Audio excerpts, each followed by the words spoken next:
Archie, one of my close friends just told me that he got retired, meaning he was put out to pasture by his employer. Well, let's get him some tips. I'm Archie Hoxton. And I'm Rob Hoxton. And this is Last Paycheck, weekly wisdom to help you retire and stay that way. Welcome back to Last Paycheck Podcast. We're your hosts, Archie Hoxton and Rob Hoxton. And today we have a scenario for you. The scenario is you've just retired and you're wondering, what's next? What do I do now? Maybe you're someone who likes to fly by the seat of your pants and you just say, I'm going to retire and figure it out when I get there. Or maybe you're someone who wants to make sure that you've got all your bases covered. You've retired and you did some preparation, but you want to make sure that you're all set. So we've got some items that we would view as top priority if you've just retired to make sure you've got squared away before starting to relax and find the things that you want to do in retirement. So, yeah, another scenario, Archie, that might actually be pretty common is that maybe you got retired. That too. Maybe you find yourself suddenly out of work and you're close enough to retirement age that you're like, oh, the heck with it. I'm just going to retire. And it's interesting. We've talked about this statistic. I don't have it memorized, so I'll have to look at my little cheat sheet here. But there was this great study that was done. I can't remember who did it. This is part of the aging process, but it was part of the preparing for retirement series that we've taught so many times. But 64% of Americans think they're going to retire at age 65 or later. So their plan is, I'm going to work until I'm 65, and then I'm going to retire. In reality, a much smaller percentage of Americans actually retire at 65 or later. 71%, in fact, retire before they get to 65. So if you find yourself in a situation where you'd plan to work to 65 or later, and you're 58 or 59, and suddenly you just got retired by your employer, this might be interesting to you. Yeah. So, I mean, this is, like we said, this is something that we want to make sure that if that's you or any of those scenarios apply to you, you have a checklist of, hey, here's some things that you should really consider getting squared away, like I said, before you kind of sail off into the sunset. So yeah, and we'll put this in a checklist form in the notes after the podcast. Absolutely. So, yeah. One of the first things that comes to mind for me is healthcare, right? It's one of the most important kinds of insurance that we can have. Medical debt is one of the number one reasons for bankruptcy in this country. So making sure that you have insurance is really important. And for a lot of people, you haven't really had to think much about that. Once a year, you go to open enrollment, you sign up for insurance again. Through your employer. Yeah, through your employer, and you don't really have to worry about it. But if you stop working and say you're one of these people that maybe it's before 65, you need to figure out what avenues you have to get yourself coverage. Maybe that's looking into COBRA, right? This is kind of a continuation of your coverage that's available to you, but it's a short-term kind of coverage. It only lasts 18 to 36 months. So if you work for a larger employer, they have to provide that benefit for you. They have to allow you to stay on the group health insurance plan for how long? 18 to 36 months is how long you can typically stay on. Beyond that, you have to find some other option. Yeah, and ever since the changes that we had during the Obama administration with health insurance, it's a little easier to get individual coverage, and even if you have a pre-existing condition. So, and the premiums sort of slide based upon your ability to pay. So, right. So that kind of leads to the other option. Let's say, you've shopped around.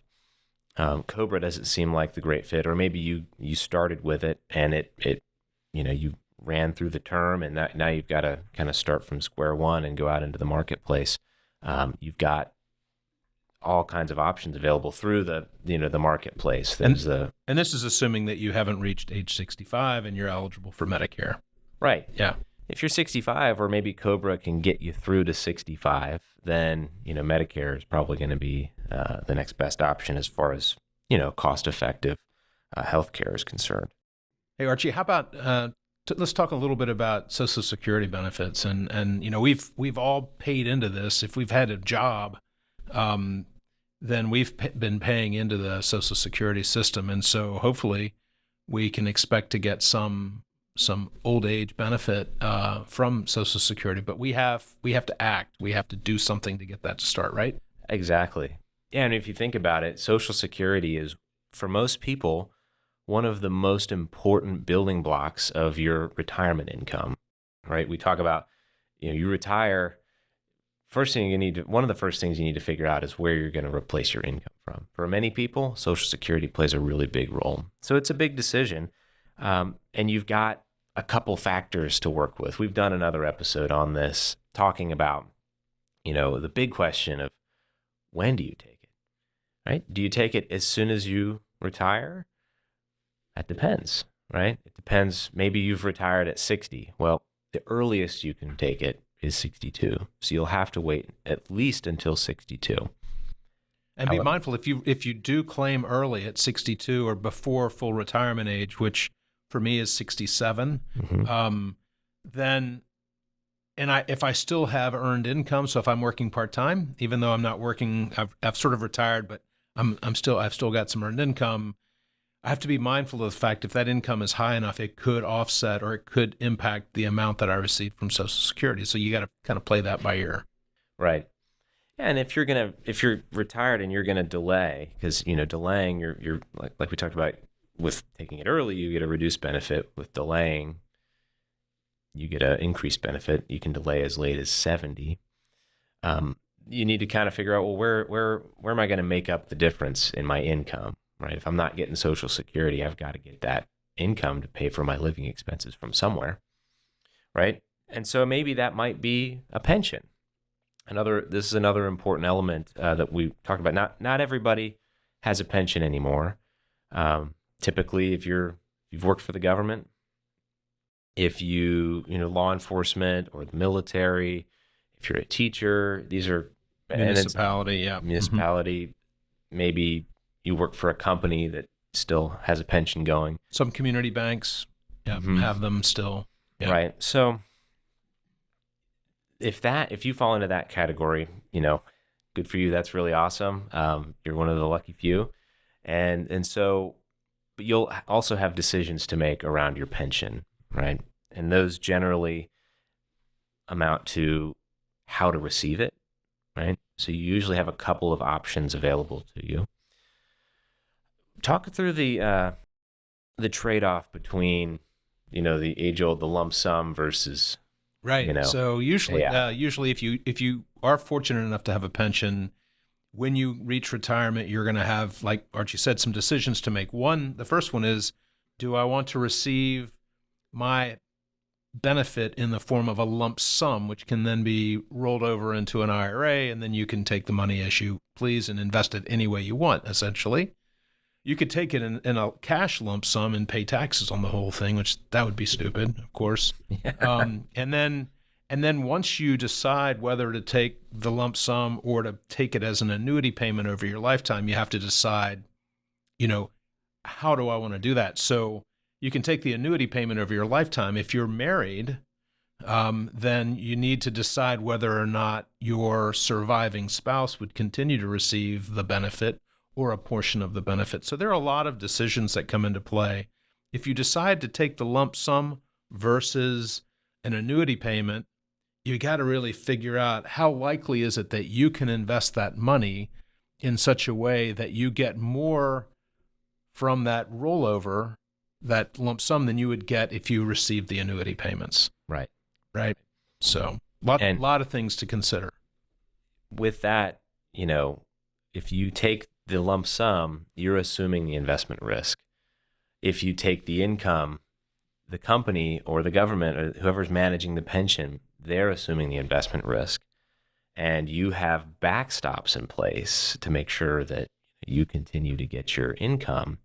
A consideration, I'll just throw this out, is if you assume the annuity payment or the annuity payment with a survivor benefit, then once you and your spouse have passed, the benefits they end, and your children or grandchildren or your charity or whatever isn't going to see any of that money. There is no ongoing benefits. So that's one reason a lump sum might make sense, is if you think that you need to be able to pass something on to the next generation. So just a consideration. You could take it, and then you and your spouse could successively die 1 year apart, say a year after starting the pension, and then that's it. Some people find that that's just an unacceptable possibility, and they'd rather take the investment risk than have that kind of risk. Yeah, the longevity risk. Exactly. Right. That also applies to Social Security, right? So if you decide to take Social Security and at 70 and get the maximum benefit, but you pass away at 71, well, you probably would have been better off taking it as early as possible at 62. Except that if you're a married person and you your spouse gets to choose what benefit, theirs or yours, whichever's higher. Right. So having waited might mean that your survivor gets a higher benefit for the rest of his or her life. Right. So it's important to think about the trade-offs and do a little bit of the math, crunch the numbers, and look at that. You're losing, your spouse gets your benefit. However, maybe you would have had two benefits.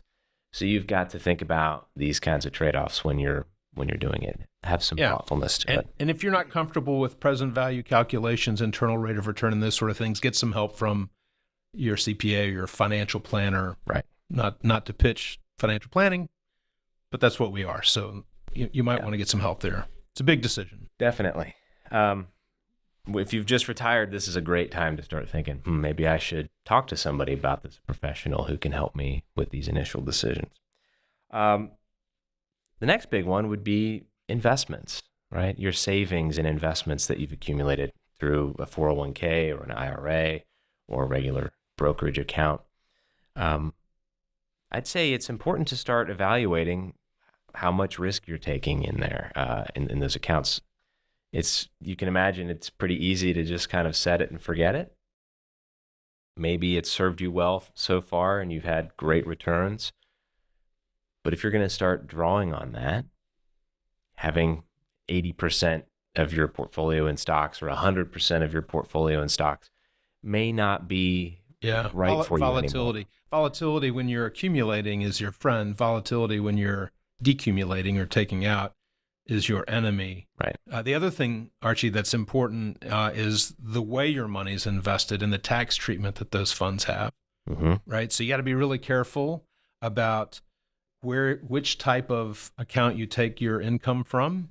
You want to be mindful of what your taxable income looks like, because your taxable income will impact what you pay in Medicare premiums for B, C, and D, parts B, C, and D Medicare.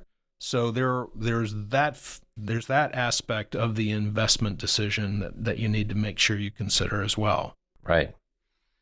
Absolutely. So I'd say in the last couple minutes here, maybe we can cover a couple more points that are important, but vary in importance depending on your situation. So we've done an episode on this before, but emergency fund. Yeah, got to have something liquid so that if you have an emergency and need funds in the short term and the market happens to be going through a little bit of a spell like it's given to do pretty frequently, you want to be able to have that cash on hand to be able to do that without selling investments at a loss. Yeah. Yeah, that can carry you through a lot of bad markets, or, even just something comes up and you need it quickly. There is a delay. How much do you think? Well, this is another, it depends, situation. The old rule of thumb is 3 to 6 months worth of your expenses. That applies, I would say, to working people, to retired people, if you want to kind of go by a rule of thumb. Another way to do it is, you have an emergency fund that's based on, the average length of a bear market, right? So maybe you have 6 months to a year worth of expenses. And that way, if the markets are really volatile, you can rest easy knowing, well, I've got cash that I can draw on for a year or, 8 months or something. That's, or maybe it's something, hey, what are some really big expenses that I know are coming that I'm going to have to deal with? Maybe I'm going to need a new roof in the next few years. Yeah. Maybe you set that aside in cash. So there's a couple ways to kind of go about the emergency fund, but it's bottom line, it's important to have one. And the last one would be debt. And this is going to vary from person to person. Everybody's got an opinion about debt. Good debt, bad debt. Generally, mortgages are considered not terrible debt. Right. The deductibility of the interest is much more elusive now than it used to be because of the higher standard deduction. Right. But generally speaking, we all need shelter over our heads. Most of us need to have a mortgage in order to have that. Sometimes it makes sense to try to downsize in retirement so that maybe you have a smaller mortgage or even no mortgage. But your consumer credit, your revolving credit cards, things like that, car debt, man, if you can avoid it, avoid it. Yeah. Right. And particularly, this is relevant if with credit cards or any revolving debt, if you're carrying a balance. Like if you're using a credit card responsibly, paying it off at the end of the month, not carrying a balance, not racking up, a big minimum payment and paying lots of interest, then that's fine. However, if you're going into retirement with a big credit card debt balance, that'd be something to focus on, knocking away really, really aggressively. Yeah. Develop a plan, get some help, figure out a way to get yourself in a position where you don't have that kind of debt if possible. Yeah, it'll make a difference. All right, well, that just about covers it for today. So thanks again for tuning in. I hope to see you next time. Remember to like and subscribe. Leave us a comment if you have questions. And share it with your family and friends. We'll see you next time.